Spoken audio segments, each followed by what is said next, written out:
Assalamualaikum warahmatullahi wabarakatuh dan salam sejahtera. Terima kasih banyak kerana sudi datang untuk menonton video saya pada hari ini. Dan seperti biasa, bagi mereka yang baru pertama kali datang untuk menonton ke channel saya ataupun mereka yang masih lagi belum subscribe, saya mohon jasa anda untuk subscribe ke channel saya. Dan bagi mereka yang dah subscribe, saya mohon anda untuk kongsikan video ini kepada rakan-rakan serta ahli keluarga anda. Semoga apa yang saya nak kongsikan sedikit pada hari ini adalah satu perkongsian yang bermanfaat untuk kita semua, insya-Allah. Okey, mungkin ramai yang sudah sedia maklum, beberapa hari yang lepas, selepas saja Datuk Seri Anwar Ibrahim dilantik menjadi Perdana Menteri, sebuah akhbar tempatan ada mengeluarkan pandangan-pandanganlah daripada beberapa individu. Salah seorangnya adalah daripada Presiden Pro Rakyat, iaitu Saudara Khairul, yang mana Abang Khairul telah pun menyatakan di dalam pernyataan tersebut, beliau meminta untuk kerajaan, iaitu Datuk Seri Anwar Ibrahim, untuk mempertimbangkan pengeluaran KWSP kepada semua pencarum. Dia, kalau di luar ni, di sosial media, dia menggunakan hashtag KWSP for all. Okay. Jadi selepas beberapa hari, iaitu semalam, orang kata kenyataan Abang Khairul ni telah pun mendapat respon daripada seorang ahli ekonomi, yang mana beliau telah menyatakan bahawa cadangan agar kerajaan membenarkan sekali lagi pengeluaran khas kumpulan wang simpanan pekerja dilihat hanya akan memberikan manfaat besar kepada golongan T20 dan juga sebahagian M40 dan bukan secara menyeluruh terhadap mereka yang terkesan. Okey, ahli ekonomi ini berkata bahawa ini kerana golongan B40 ini secara puratanya mempunyai baki yang kurang daripada RM10,000. Okey, itu yang pertama. Yang keduanya, dia menyatakan bahawa kerajaan tidak sepatutnya membenarkan lagi pengeluaran KWSP, tetapi kerajaan patut menyolong B40 dan orang yang berpendapatan rendah ini untuk menolong orang yang berpendapatan rendah ini untuk mencukupkan sasaran simpanan besaran mereka kepada RM250,000.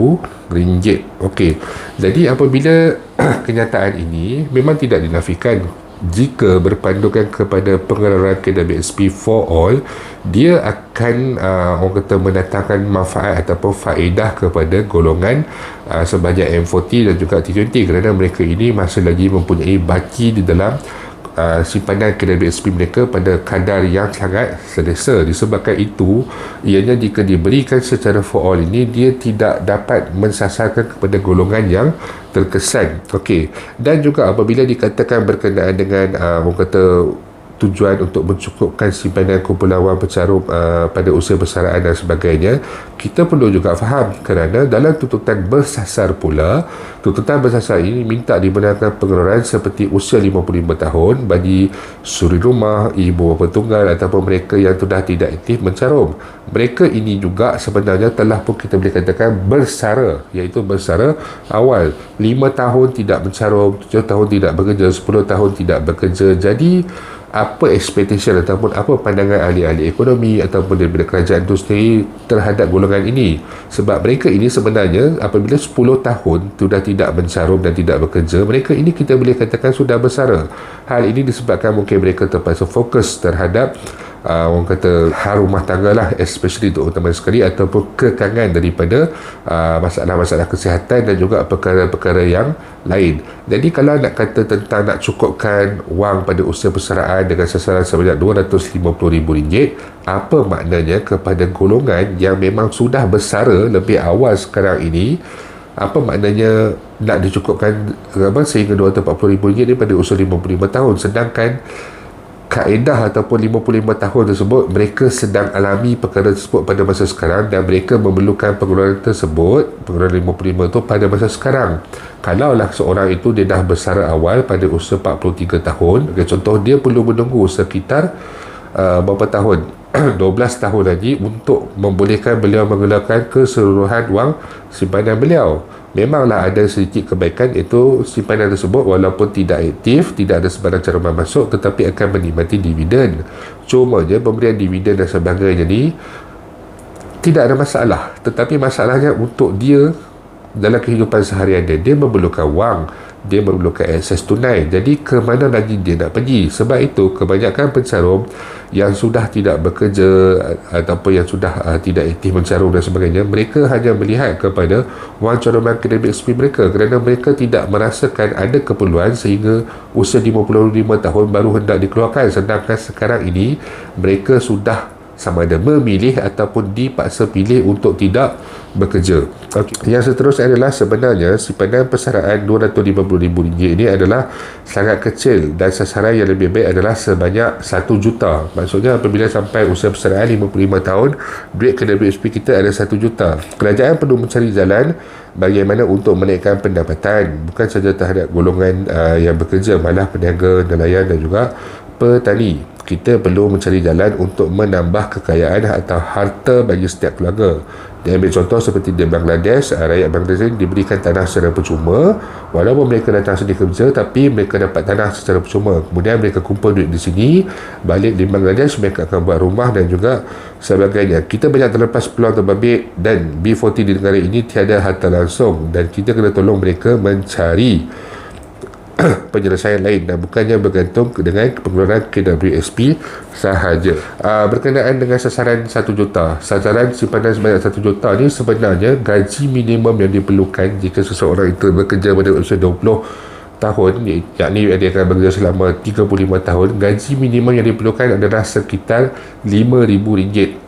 Maksudnya start kerja 20 tahun tu nak kena ada gaji minimum sebanyak RM5,000. RM5,000 ni kalau kita tak kira dividen ataupun tak kira dari caruman daripada majikan, jumlahnya adalah sekitar RM250,000 sahaja 35 tahun.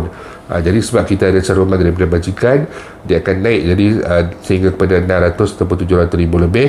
Kemudian dengan dividen dan sebagainya, insyaAllah dia boleh mencecah sehingga RM1 juta. Tetapi bolehkah industri kita ini membekalkan kita dengan gaji minimum bermula dengan RM5,000 bagi setiap pencarum? Ataukah mampukah pihak KWSP untuk membayar dividen lebih daripada 10% setiap tahun kepada semua pencarum KWSP? Jika kedua-dua perkara ini boleh dilakukan, sasaran untuk mendapatkan wang caruman ataupun wang persaraan sebanyak 1 juta insya-Allah boleh dilaksanakan. Jadi adakah perkara ini yang pertama sekali boleh dilaksanakan? Yang keduanya adalah untuk menambahkan kekayaan ataupun harta, yang mana tadi dia kata menambahkan kekayaan ataupun harta dan kena tolong. Betul. Yang keduanya, ahli ekonomi ini mencadangkan agar kerajaan menambahkan pendapatan ataupun menambahkan kekayaan ataupun menambahkan harta kepada golongan-golongan B40 ini sebagai contoh, dan saya bersetuju dengan cadangan tersebut. Cumanya kalau kata kita nak berikan tanah dan sebagainya, mungkin saya melihat perkara ini agak sukar untuk dilakukan, bukan kerana kos dan sebagainya, tapi tanah tu sendiri mungkin dah tak banyak berbanding dengan negara-negara lain. Jadi kita boleh kekalkan saja pemberian subsidi kepada rakyat secara keseluruhan, termasuk juga untuk golongan T20, tapi dalam masa sama kita tingkatkan jumlah pembayaran BKM itu sebagai contoh. Mungkin dinaikkan sebanyak 2 atau 3 kali ganda kepada golongan B40 yang layak, kemudian diperluaskan juga kepada golongan F40. Dan dari segi T20 pula, apabila mereka menikmati subsidi minyak, subsidi yang lain dan sebagainya, sedangkan mereka ini berpendapatan tinggi, kita boleh naikkan semula mata peratusan cukai pendapatan individu yang sebelum ini telah boleh diturunkan, tetapi kita boleh naikkan semula kerana mereka membayar contoh minyak subsidi sebenarnya dengan harga yang murah berbanding dengan julat pendapatan mereka. Tetapi apabila kita kenakan cukai lebih tinggi kepada golongan T20 ini, sudah tentulah kerajaan akan mendapat semula pulangan daripada subsidi yang telah pun diberikan kepada semua rakyat Malaysia, termasuk juga T20 ini, dan juga mendapat lebihan lagi daripada cukai yang telah dikenakan kepada golongan-golongan ini. Perkara ini saya setuju, diwujudkan bantuan baru, ditambah baikkan bantuan sedia ada dan sebagainya. Tetapi berapa lama ianya perlu diambil untuk direalisasikan ataupun untuk dilaksanakan, kerana rakyat memerlukan dalam kadar masa yang segera. Jadi nak tak nak, pengeluaran yang paling mudah atau mekanisme yang paling mudah dalam masa terdekat untuk jangka masa pendek ini adalah daripada pengeluaran KWSP, melainkan dilaksanakan pengeluaran secara bersasar, diberikan pilihan untuk mengeluarkan seperti usia 55 tahun. Itu mungkin dapat membantu pencarum untuk jangka masa yang lebih panjang. Okey, saya setuju banyak dan saya suka juga dengan pandangan ahli ekonomi ini. Dengan setidak-tidaknya beliau memberikan cadangan apa yang boleh dilakukan oleh pihak kerajaan untuk menyelesaikan isu berkenaan dengan KWSP dan juga keuangan kepada rakyat. Jadi itu saja yang saya kongsikan sedikit pada hari ini. InsyaAllah jika ada sebarang perkembangan baru, saya akan berkongsikan kepada anda semua kelak. Bagi mereka yang mempunyai sebarang persoalan, sebarang masalah ataupun sebarang komen, anda boleh utarakan di ruangan YouTube ataupun di ruangan Facebook saya, Video Selamat Channel. InsyaAllah kita akan jumpa lagi. Jangan lupa untuk share, jangan lupa untuk subscribe. Assalamualaikum warahmatullahi wabarakatuh.